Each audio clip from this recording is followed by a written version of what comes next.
കോഴിക്കോട് മയക്കുമരുന്ന് നൽകി കുട്ടികളെ അതിക്രമങ്ങൾക്ക് വിധേയരാക്കുന്ന പ്രതിയെ പോലീസ് പിടികൂടിയിരിക്കുകയാണ്. കുറ്റ്യാടി സ്വദേശി അജ്നാസിനെയാണ് പോലീസ് പിടികൂടിയത്. ബാർബർ ഷോപ്പ് നടത്തുന്ന അജ്നാസിനെതിരെ കഴിഞ്ഞ മാസം 2 പരാതികളാണ് പോലീസിന് ലഭിച്ചത്. കോഴിക്കോട് നിന്നും രമ്യദാസാണ് ചേരുന്നത്. രമ്യ, ഇത്തരത്തിൽ നിരന്തരമായി പരാതി ലഭിക്കുന്ന ഒരാളുടെ അടുത്തു നിന്നാണ് വീണ്ടും ഇത്തരത്തിൽ പിടികൂടിയിരിക്കുന്നത് എന്നുള്ളതാണ്. നിലവിൽ എന്താണ് പോലീസ് നടപടികൾ? പോലീസ് എന്താണ് ഇക്കാര്യത്തിൽ പറയുന്നത്?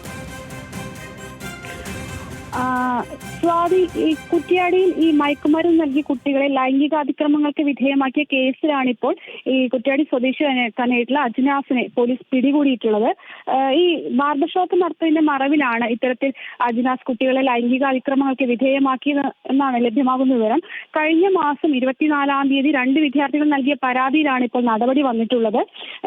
ഈ പരാതിയെ തുടർന്ന് ഇദ്ദേഹം സംസ്ഥാനത്തിന് പുറത്തേക്ക് കടന്നിരുന്നു.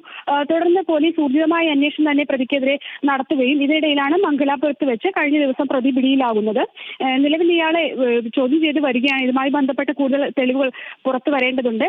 കൂടുതൽ പരാതികളും ഇതുമായി ബന്ധപ്പെട്ട് ലഭിക്കും എന്ന് തന്നെയാണ് നമുക്ക് ലഭിക്കുന്ന വിവരം. സ്വാതി.